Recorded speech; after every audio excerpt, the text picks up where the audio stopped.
Bon après-midi. J'espère que vous avez bien mangé. Je m'appelle Jennifer Blake. Je vais être votre animatrice cet après-midi.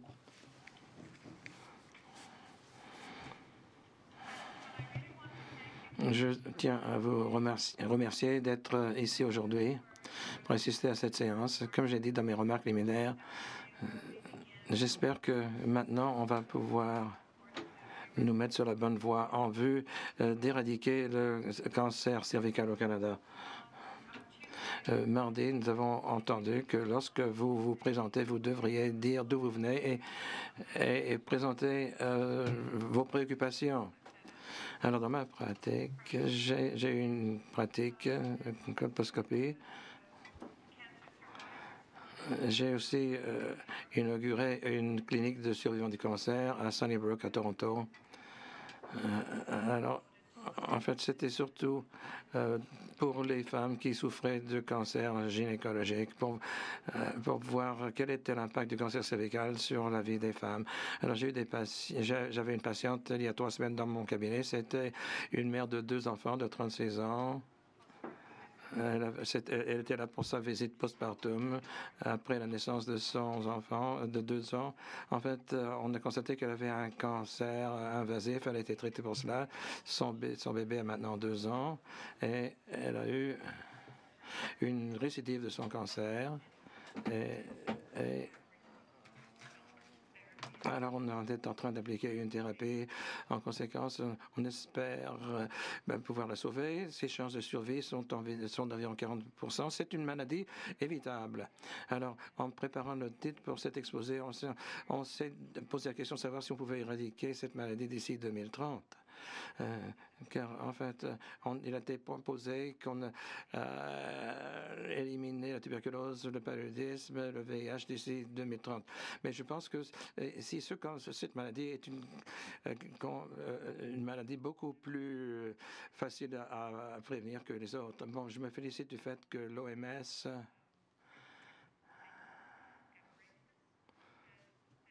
a dit que ça, c'est l'objectif que nous devrions adopter globalement, pas seulement au Canada, mais pour l'ensemble du monde.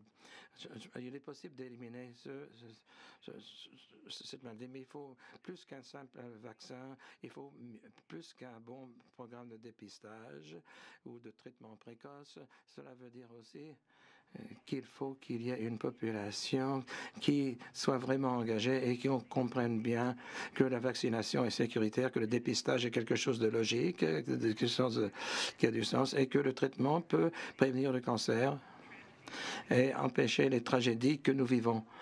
Alors, je suis particulièrement heureuse d'avoir deux conférenciers ou conférencières qui sont particulièrement distingués parmi nous. Le professeur, ça nous est qui étudie dans ce domaine depuis plus de 20 ans, en fait, dans le cadre d'un programme de recherche épidémiologique du cancer à Capilano University. Elle a participé à de nombreuses activités en vue de comprendre l'histoire naturelle de ces infections et sa présence, HPV, pardon, au cours des 10 années et plus. Elle a coordonné une grande étude internationale sur le génotypage, en fait, sur différents types de cancers. Alors voilà, actuellement, vous êtes président de SCPC.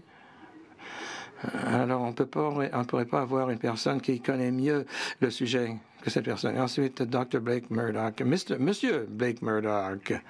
Bon, je ne vais pas le transformer en gynécologue, non. Ça serait une surprise. C'est un assistant en recherche à la Health Law Institute, où il a travaillé pendant quelques années avec Tim Caulfield, que nous connaissons tous. Blake s'intéresse aux informations douteuses et le public. En fait, il participe à un programme national et il aussi enseigne un cours de biotechnologie à la faculté de droit de l'Université d'Alberta. Alors, il est important d'avoir le point de vue de Blake, selon nous, pour voir comment on peut améliorer la diffusion de ces stratégies en vue de combattre le cancer du col de l'utérus.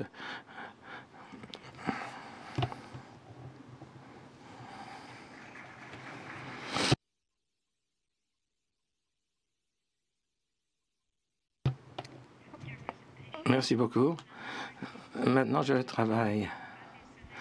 PATH, c'est une ONG basée surtout dans le sud des États-Unis. Et j'ai déménagé là parce qu'ils font beaucoup de travail de mise en œuvre pour beaucoup de maladies et plus spécifiquement pour le cancer cervical. Depuis octobre dernier, j'ai beaucoup appris et j'essaye de mettre en pratique des interventions préventives en Amérique centrale et dans un proche avenir probablement aussi en Afrique. Alors, je suis en train d'apprendre beaucoup de choses à propos de la difficulté de mettre en pratique des approches qui sont faciles, très accessibles au Canada et en Australie. Et c'est parfois difficile à appliquer à d'autres populations. Alors, un aspect positif du fait d'être président de la société que je préside, c'est que j'ai pu ainsi rencontrer beaucoup d'avis, beaucoup de points de vue pour voir comment, ensemble, on peut passer du stade de la recherche au stade de la pratique pour faire en sorte que ces méthodes soient à la disposition de toutes les personnes intéressées. Alors, je n'ai pas de conflit d'intérêt à signaler. Tout a été passé en revue, conformément au nom par les organisateurs de cette conférence. Mais voici ce que j'aimerais faire maintenant. J'aimerais passer en revue rapidement avec vous le concept de l'élimination et l'éradication, ces deux concepts. En fait, pour souligner ce qui se passe dans le monde et dans les deux parties du monde. En fait, il y a des endroits où des femmes ont accès à des vaccins et à des services de dépistage, et aussi ce qui se passe dans le reste du monde où ces services ne sont pas disponibles, où une seule visite est peut-être le meilleur des choses qu'on peut espérer. En tant que membre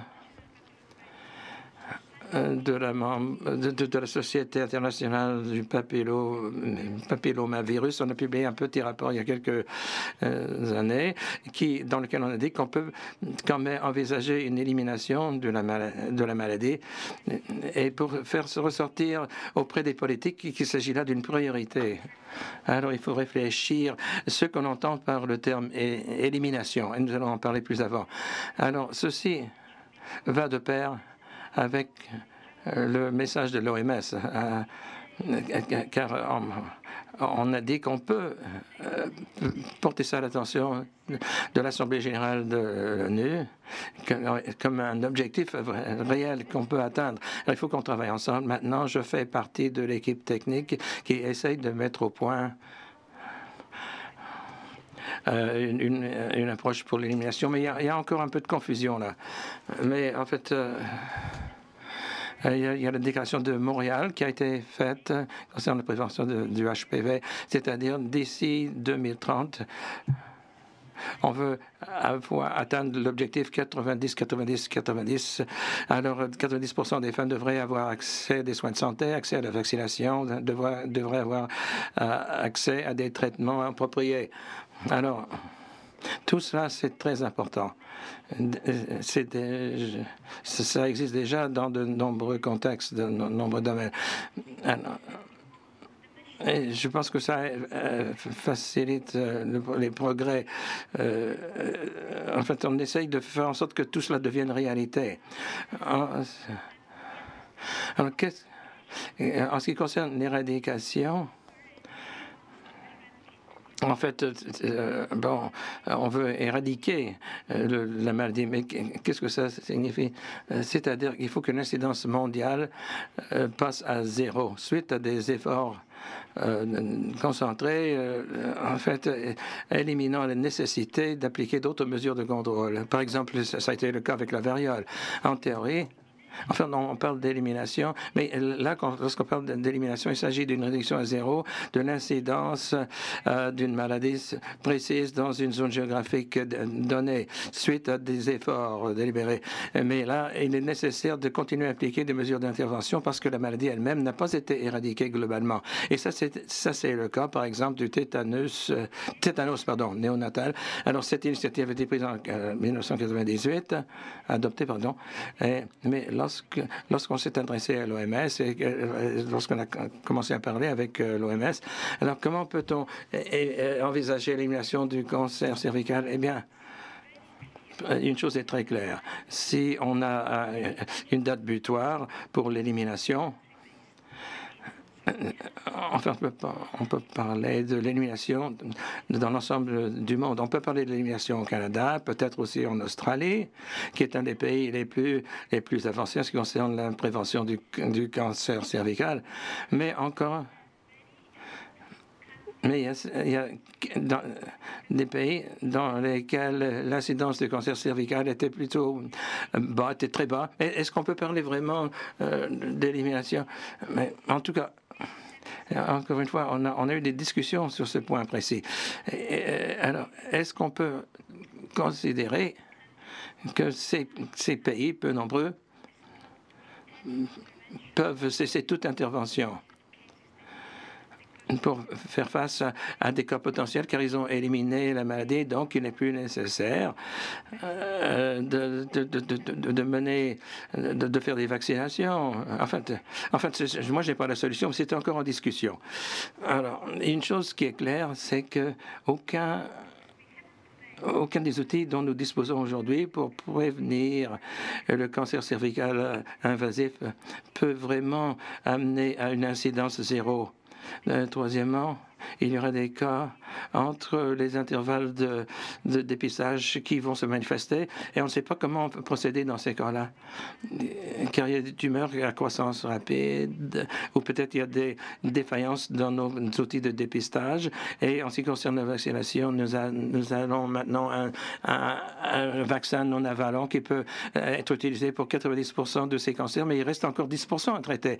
Alors, en ce qui concerne l'éradication, eh bien, avec les outils dont nous disposons à l'heure actuelle, c'est pas vraiment quelque chose qui va se concrétiser pendant ce siècle, malheureusement. Alors, si on veut rester réaliste, on peut dire, bon, allons en avant et voir si on peut au moins éliminer. Alors, comme je l'ai déjà mentionné, il y a certains pays...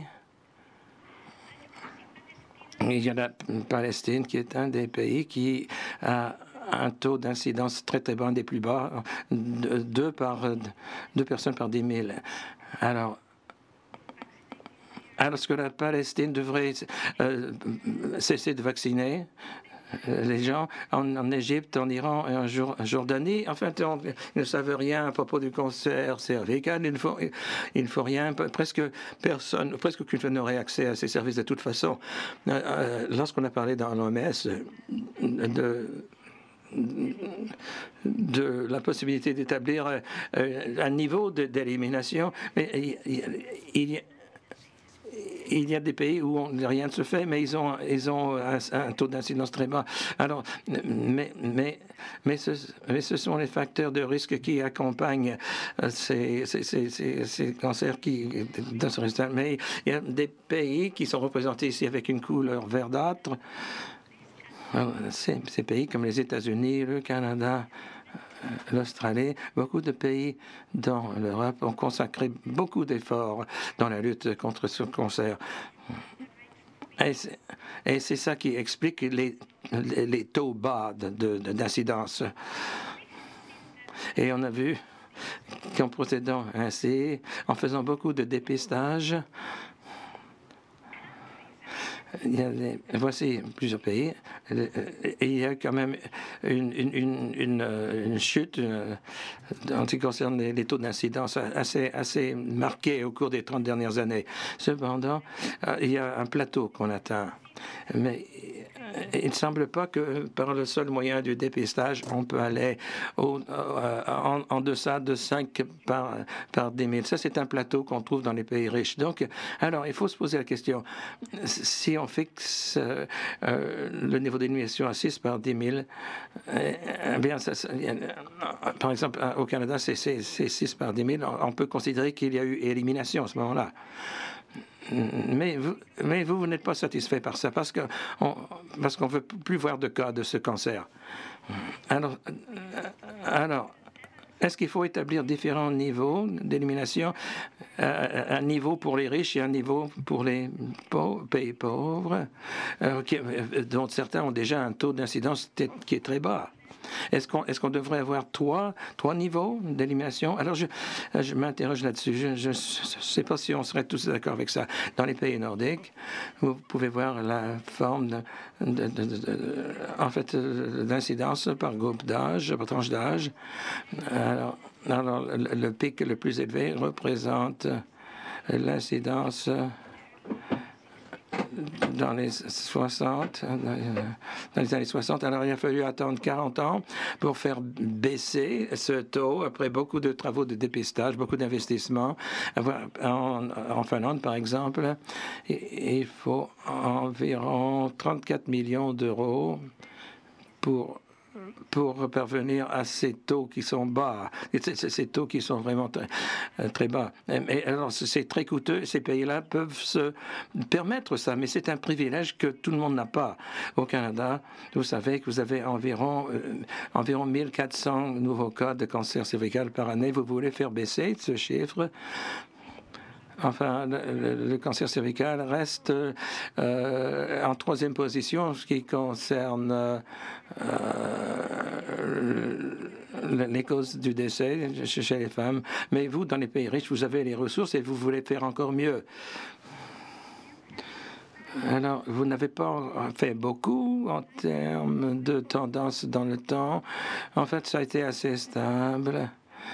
Voilà, par exemple, on voit les chiffres pour 2007, mais je ne pouvais pas obtenir des données pour des années plus récentes. Mais je pense que maintenant, vous êtes à un taux de 8 par 1000 ou de 10 000. Non, 8 par 100 000. Alors, il y a encore de la place pour améliorer. Je pense que pour la Finlande, c'est 4. Alors, avec beaucoup d'efforts, vous pourriez encore faire baisser cela. C'est une possibilité. Alors, on peut faire davantage.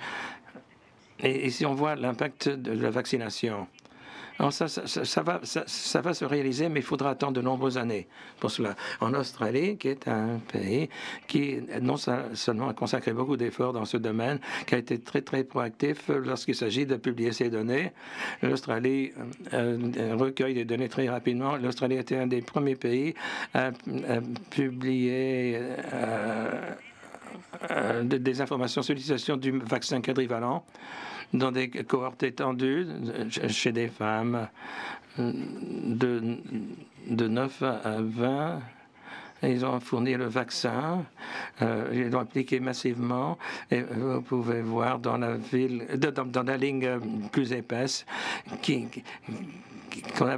c'est devenu tellement bas qu'on envisageait même fermer les cliniques, car il n'y avait plus de clientes, pratiquement.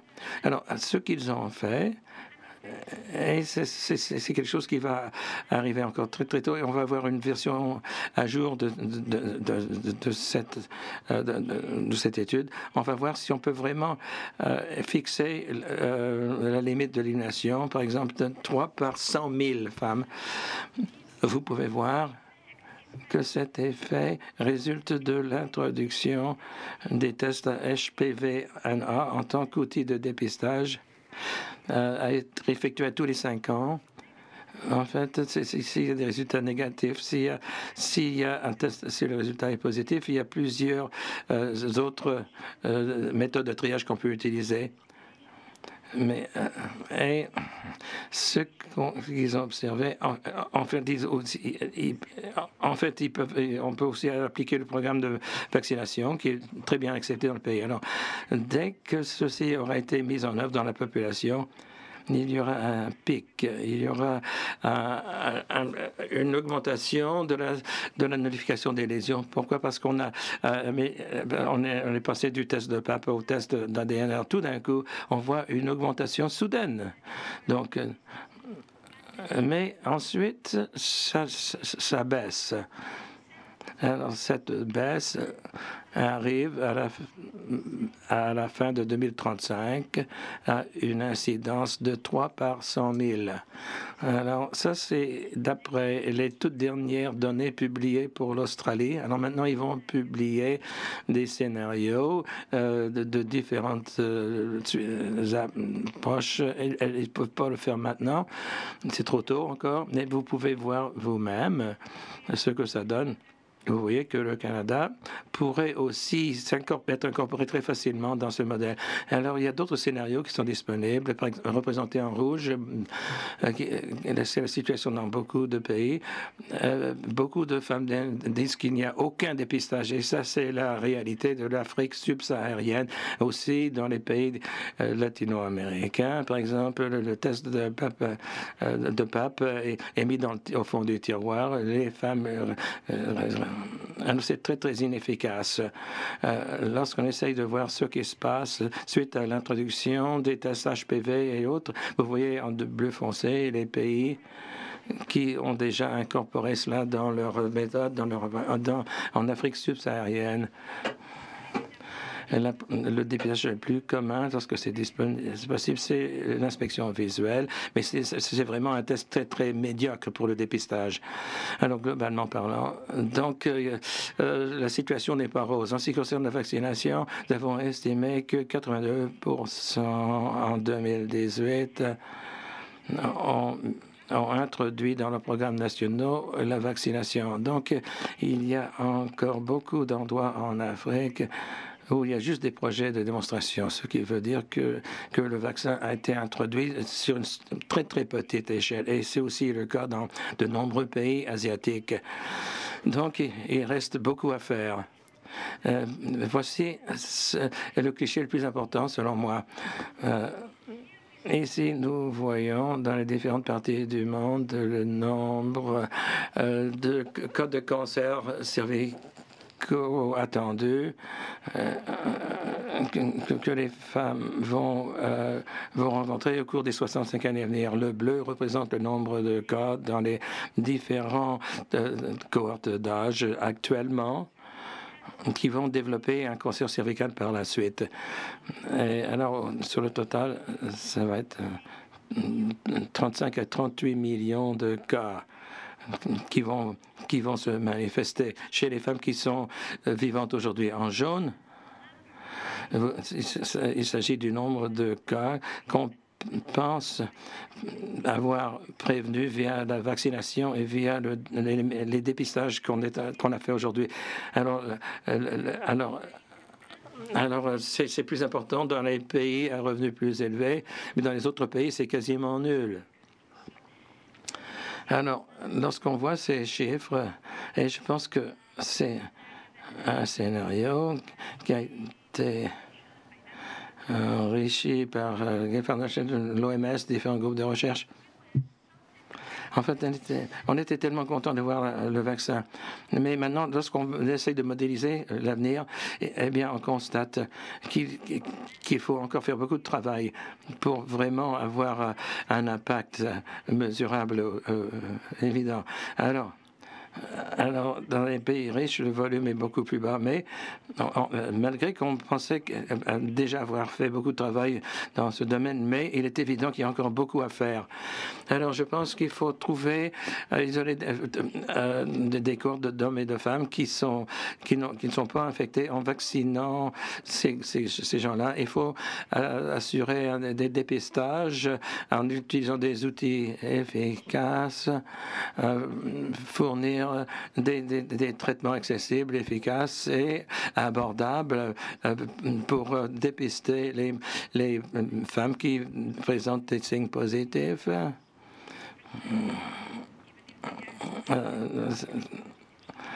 Donc, il faut s'assurer que nous ayons des outils qui soit acceptable et abordable pour ces populations pour opérer un changement. Au Canada, d'ici 2030, je pense qu'il faudra faire en sorte que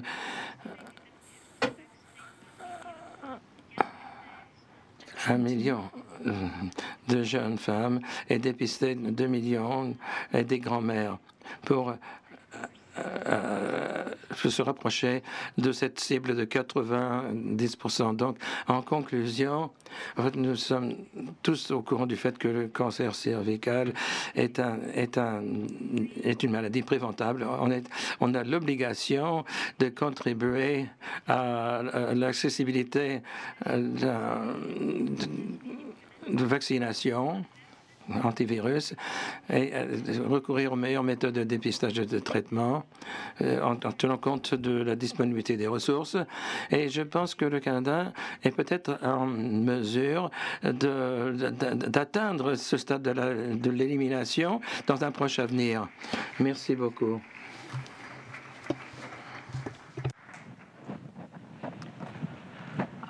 I may be Peut-être qu'à la fin de la journée, je vais me dire, bon, on va éliminer. Blake, s'il vous plaît, venez au micro. C'est une excellente présentation. Je vais essayer de me tenir ici parce que je suis gaucher, alors mon cerveau fonctionne de façon différente. On m'a demandé aujourd'hui, en tant que non-médecin, de parler un peu de l'autre aspect, soit l'opinion publique. On le sait très bien, les technologies et la médecine ne vont pas à elles seules régler tous les problèmes. Alors, voici ma divulgation. Merci de m'avoir invité. Et c'est la meilleure conférence que j'ai jamais vue en termes d'éclairage, d'ambiance.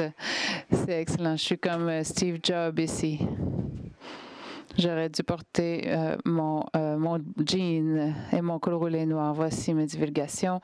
Les objectifs d'apprentissage sont dans le programme, mais en général, ce dont je voudrais parler de la vaccination, des études, en fait, au Canada. La représentation des médias, aussi les faux bilans qui existent dans les médias, parler un peu des déclarations qui sont faites par les praticiens de médecine douce, les naturopathes, etc. On va parler aussi des médias sociaux, des nouvelles fausses et ce qu'on fait aussi pour pouvoir atténuer ces problèmes. On ne va pas parler de ça. On sait que le vaccin du VP contre le VPH est la voie d'éradiquer la maladie. Je pense qu'on sait aussi qu'avec le vaccin, il y a aussi des croyances qui sont fausses, comme pour les autres vaccins. Angus Reid, en 2015, a fait une étude sur les attitudes envers les vaccins au Canada. Je ne sais pas si vous avez vu. On a demandé des questions, on a posé des questions importantes en général. Est-ce que vous pensez que les vaccins réduisent de façon efficace le risque d'avoir des maladies? Et partout au Canada, à peu près 50% ont dit très efficace. Plusieurs ont dit assez effectif. 11-12% ont dit non, pas vraiment et pas du tout efficace. Et vous voyez ici au Québec, plus de 20% ont dit pas très efficace ou pas du tout efficace. Ça, c'est préoccupant. Je ne sais pas vraiment ce qui se passe, mais enfin, ils ont aussi dit oui ou non. Êtes-vous d'accord avec cet énoncé? Un des énoncés était la science du vaccin n'est pas claire. Et j'aimerais me concentrer là-dessus parce que 39% des répondants ont dit oui, la science du vaccin n'est pas très claire. 28% a dit qu'ils croient qu'il y a un risque d'effet secondaire avec les vaccins. Alors, arrêtons-nous à ce 39%. C'est suffisamment de personnes qui vont voter pour élire un gouvernement fédéral. Voilà la portée du problème. Je viens de l'Alberta, je ne parle pas de ce gouvernement fédéral, mais je dis en général, c'est un problème grave. Qu'est-ce qui cause cela? Peut-être que vous avez des idées ici dans la salle. Bien sûr, on sait qu'Andrew Wakefield a eu un effet très néfaste avec ses idées sur l'autisme et le vaccin ROR. Ça, c'est une étude qui a été publiée cette année qui dit que mauvaises croyances, en fait, les malentendus sur le vaccin ont des impacts dans plusieurs domaines. Et ça touche d'autres vaccins. Dans les médias, on voit aussi des problèmes de bilan, de faux bilan. C'est l'idée que pour un vaccin et contre les vaccins, ce que l'on voit dans la salle des nouvelles, ce qui s'est ça a été étudié par des savants. Par exemple, en 2012, il y avait un équilibre. Les personnes qui étaient exposées à ça étaient moins enclins de croire que les vaccins causaient l'autisme. Et voilà, voici une autre, encore une fois, les participants à une condition équilibrée, aussi une attitude perçue que les experts en général allaient moins penser que le vaccin avait une incidence sur l'autisme. On voit ici un exemple, Jenny McCarthy sur Larry King Live, qui devant deux scientifiques. Et la question était, qui vous souvenez-vous? Moi, je ne me souviens pas du tout qui étaient les scientifiques, mais je me souviens beaucoup de Jenny McCarthy, bien sûr, parce que c'est une vedette et cela influence l'opinion publique.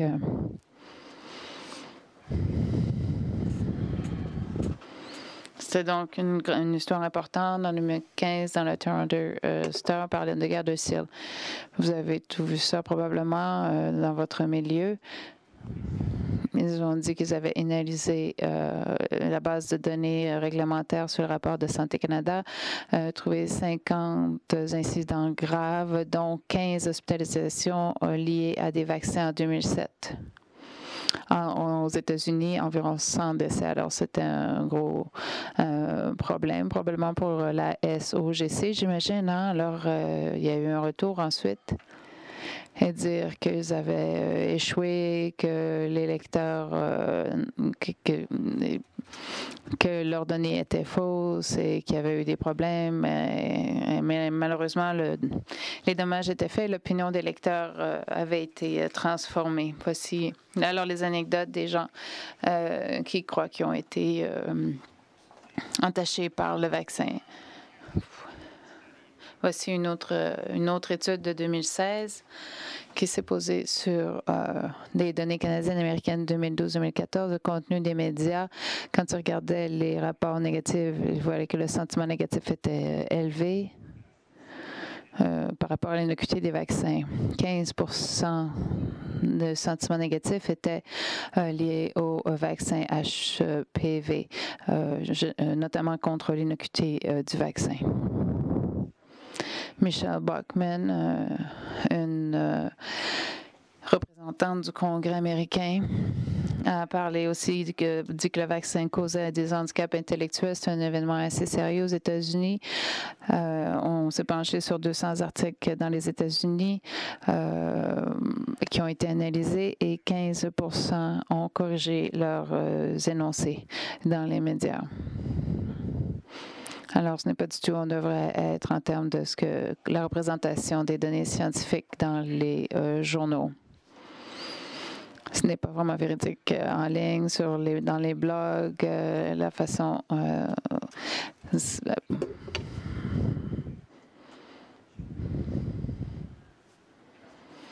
Ça, c'est l'aspect médiatique. Il y a aussi des déclarations par les praticiens de médecine douce, des praticiens qui ont une perspective contre la vaccination en général.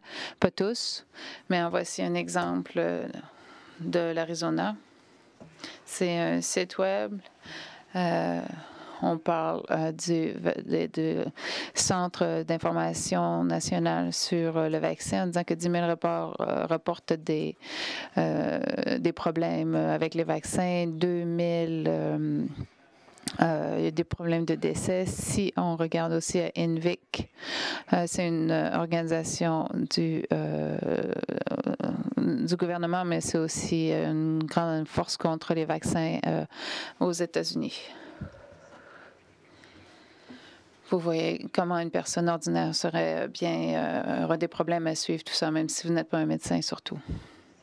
Voici donc une étude que nous avons faite. Nous l'avons publié l'an dernier. On s'est posé sur 330 sites web cliniques de l'Alberta et la Colombie-Britannique, des naturopathes. On a trouvé 53 qui avaient une terminologie qui hésitait par rapport aux vaccins, qui suggéraient des substitutions aux vaccins ou qui avaient les deux.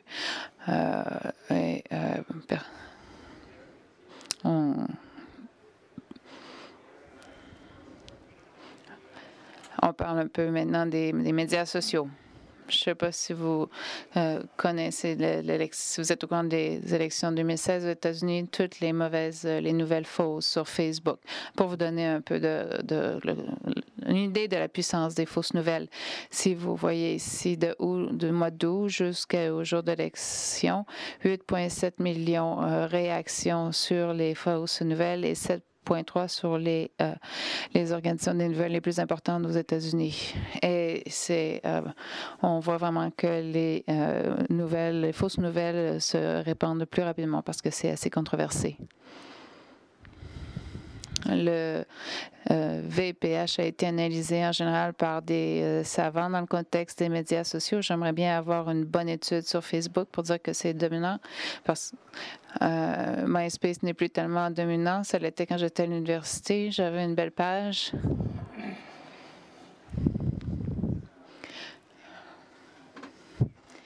Cette étude a étudié 303 blogs sur le vaccin le VPH. 157 étaient classés comme négatifs. YouTube a aussi été analysé pour l'immunisation. Ce n'est pas seulement pour le VPH, mais dans cette étude, on a découvert que 48% des vidéos sur l'immunisation en général étaient positifs, 32% étaient négatifs. En voici un ici sur le VPH sur YouTube, une étude de 2008. Ils se sont penchés sur 146 vidéos club YouTube et ont trouvé que les 3 quarts étaient positifs. C'est bon, mais ça ne reflète pas nécessairement l'efficacité du vaccin. Alors, c'est une description assez brève des problèmes et des domaines qui créent des problèmes alors, qu'est-ce que l'on peut changer? Alors, peut-être le vaccin, on a parlé de vaccination obligatoire, évidemment, dans certains pays. Évidemment, pour les plus jeunes enfants, en Australie, on le fait, en Californie aussi.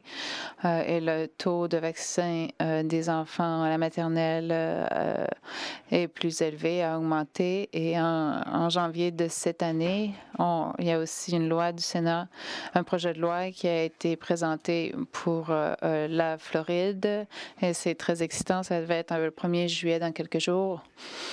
Mais finalement, l'opposition s'est mise de la partie et le projet a été rejeté. À Rhode Island, le seul État des États-Unis qui requiert le vaccin pour les élèves masculins et féminins.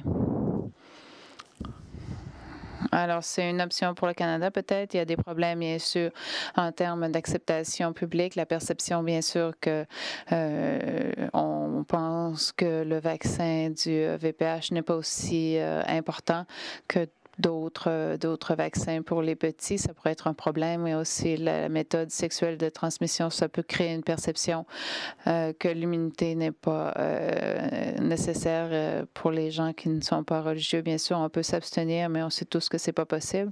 En tant qu'adolescent, on a tous passé par là. Au-delà de ça, il y a d'autres difficultés, bien sûr, qui sont au niveau juridique. L'intégrité corporelle, la Charte des droits et aussi le potentiel de difficultés juridiques. On n'aura pas personne au Canada qui va dire, bon, on va forcer une aiguille dans votre bras, mais sinon, vous ne pourrez pas aller à l'école publique. Ça ne va pas arriver au Canada. Mais il y a des droits, bien sûr, à l'éducation. Alors, ça peut poser des problèmes juridiques. Cela étant dit, je crois qu'en général, il faut continuer à regarder, se pencher sur ces lois en matière de vaccins obligatoires. je voulais aussi mettre une remarque. Si on ne peut pas contrôler les médias de masse, en tant que groupe de scientifiques et de médecins, on peut contribuer au message qui est véhiculé, mais les plateformes sont sous le contrôle de quelques corporations privilégiées et elles sont plus puissantes, évidemment. On a donc, on peut peut-être faire en sorte que ces corporations aient un plus grand sens de la responsabilité. En termes de médecine douce, la mauvaise représentation, on a proposé plusieurs étapes. D'abord, la vérité dans les campagnes publicitaires. Si on fait des déclarations en fait sur un remède naturopathe et que c'est de la fausse représentation en termes de la loi canadienne, en vertu de la loi canadienne, aussi la autoréglementation dans plusieurs provinces au Canada. Les médecins s'autodisciplinent, si vous le voulez. À notre institut, on n'est pas d'accord avec ça. Je n'ai pas le temps, alors je vais passer ici. Qu'est-ce qu'on peut faire, donc? C'est un livre ici que le directeur de HTML a publié récemment.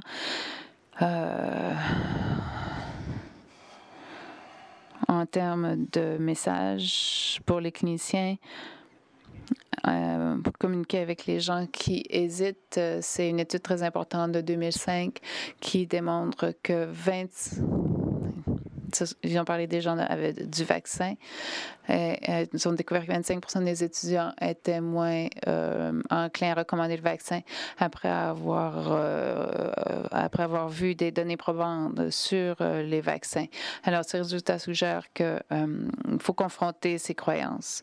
Une autre étude ici qui démontre la même chose. Il y a une efficacité limitée sur l'utilisation des faits. Les faits ne sont pas nécessairement utiles à cette époque.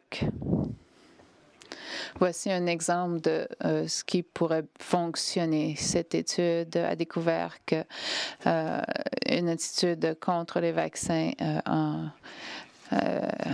peut-être peut être contrecarrée en faisant en sorte que les gens comprennent les conséquences de la non-vaccination. Ce qu'on fait ici, si on leur fait peur finalement. En plus de cela, il y a des nouvelles recherches qui sont publiées. Par exemple, les narratifs, les histoires parviennent à changer l'opinion des gens. Donc, des récits et des faits. Si on rejoint les deux, ça peut être très efficace. Il y a aussi une revue qui a été publiée ici au mois de mars de cette année pour communiquer avec, dans le cadre de ces discussions sur les vaccins. Alors, c'était nos résultats ici. Alors, tout d'abord, la force des recommandations des prestataires, cela influence vraiment les perceptions. En deuxième lieu, des recommandations, bref, pourraient être plus utiles, plus efficaces pour les parents qui ont des préoccupations. Recommandations, en fait, des annonces sont associées avec la hausse des vaccins du VPH. Et ça, on fait attention de ne pas vouloir être le médecin qui ne donne pas de choix. Pour les personnes qui hésitent, les parents, alors on met en place des techniques d'interrogation qui se concentrent sur la principale motivation des parents, soit s'assurer que leurs enfants sont en sécurité. Alors, on combine ça, on peut avoir des pratiques exemplaires qui sont brèves, fortes, un langage non ambigu pour présenter le vaccin contre le VPH, suivi par des techniques de communication plus nuancées. Un des auteurs de cette étude a aussi créé cette étude, un essai randomisé, une intervention à cinq composants, 5 éléments. Et les 5 éléments étaient une bibliothèque de fiches techniques sur le VPH, pertinente pour chaque population, un site web pédagogique pour les parents sur mesure, un ensemble d'images sur l'image de la maladie associée au VPH. Mon frère est un médecin et je comprends cela, il montre des photos. Et aussi une aide pour prendre une aide décisionnelle sur le vaccin et une formation de 2h30 sur la communication. En conclusion, la tâche sera pas facile. Je crois qu'il faut reconnaître que chaque individu peut avoir un impact. Avec les cliniciens, ça peut être dans le cadre de discussion avec les patients. Les cliniciens, les scientifiques peuvent se mobiliser dans la lutte contre les informations erronées, notamment en déposant des plaintes au Bureau de la concurrence et à Santé Canada. On doit aussi tenir compte ici au Canada de pratiques de vaccins obligatoires. Et aussi l'accès aux services publics, aussi des lois plus strictes et un plus grand sens des responsabilités pour les corporations. Alors, merci à tout le monde, toutes les personnes ici sur la liste. Et je suis heureux de faire partie du panel.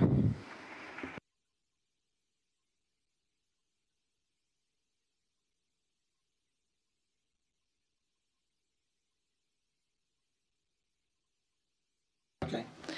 On a quelques minutes pour les questions. Juste quelques-unes.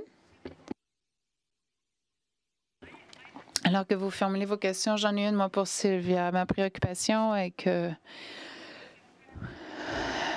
peut-être que ce n'est pas une préoccupation parce que notre taux est en plateau en termes de cancer du cervix, mais il y a beaucoup d'hésitations. C'est difficile alors plutôt d'avoir l'intérêt public pour pouvoir avancer parce que les personnes ne considèrent plus que la maladie est importante.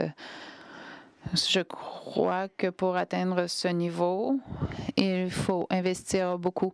Dès que l'on arrête de travailler de façon adéquate, l'incidence monte dramatiquement. Et ça a été très clair pour nous. On a vu ça très clairement. Dans les pays européens, lorsqu'il y a eu des changements politiques et que les femmes ne devaient pas être dépistées, elles ne pouvaient pas aller chez le dentiste, par exemple, et là, elles n'avaient pas accès aux soins médicaux pour avoir le test fait chaque année. Et lorsque cela a été terminé, et quand il y a eu la libération du système politique dans plusieurs de ces pays, on a vu une hausse en Macédoine et dans plusieurs pays. Il y avait vraiment une hausse dramatique du cancer du cervix. Alors, si on arrête d'offrir le financement pour que le taux reste bas, les choses vont empirer. Il faut que l'on... Maintenant, à cette époque, on a une approche améliorée en termes de dépistage et de vaccins et en termes le budget que l'on alloue pour contrôler le cancer du cervix, on peut faire mieux parce que la nouvelle génération n'aura pas le virus et dans les années à venir, on aura un meilleur impact avec le même budget. J'aime ça. Blake, j'aimerais vous demander maintenant qu'on a des données réelles, ce n'est plus théorique.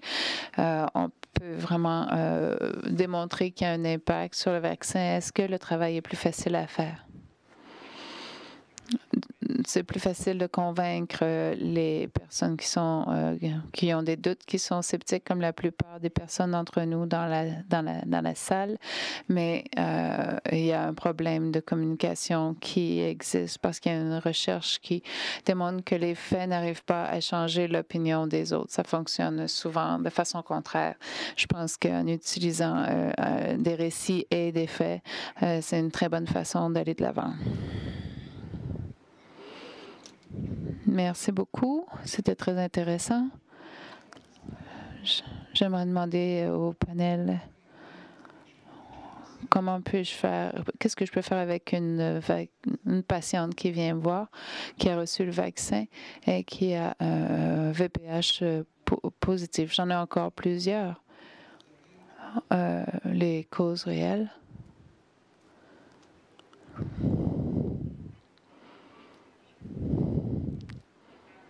Si la patiente est vaccinée et elle vient avec LCIL,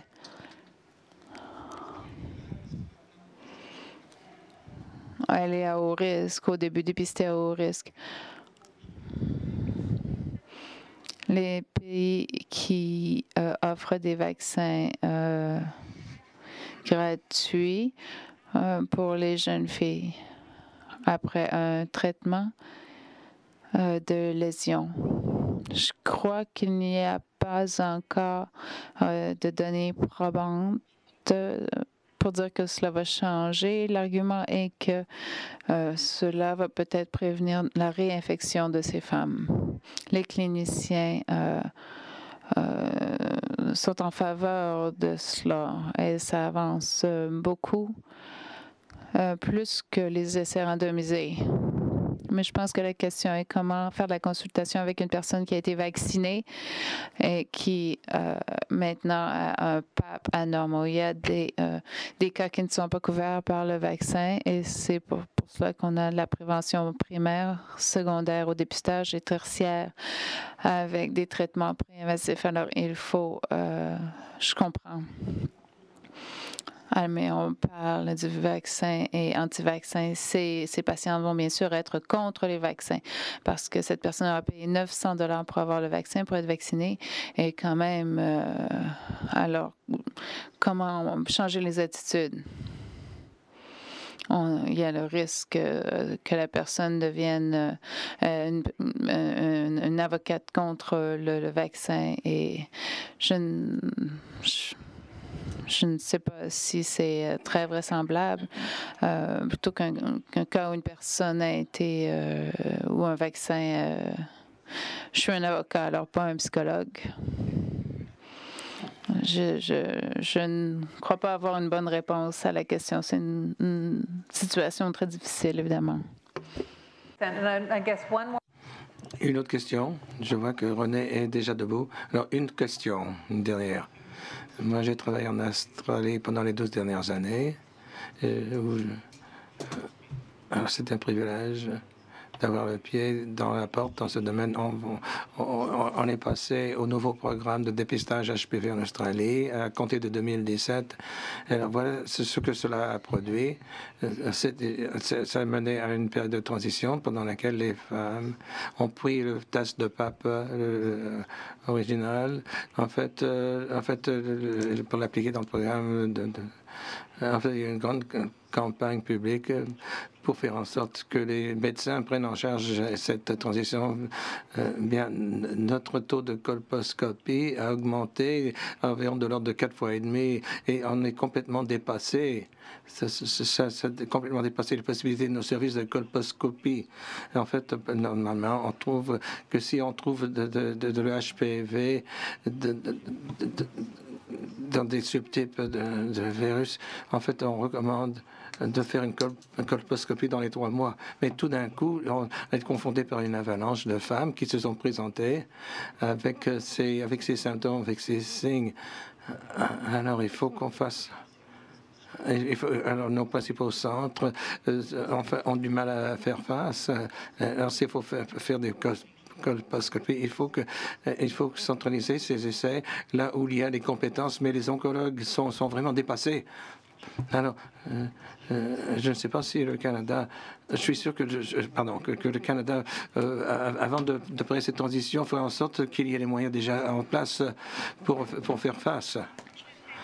Eh bien, ceci a déjà été modélisé dans notre centre pour la prévention du cancer cervical et nous attendons qu'en passant au test moléculaire d'HPV qu'il y aura un pic et ensuite ça baissera, mais on est en train de remodéliser tout ça. Et oui, nous comprenons que c'est quelque chose à quoi il faut s'attendre.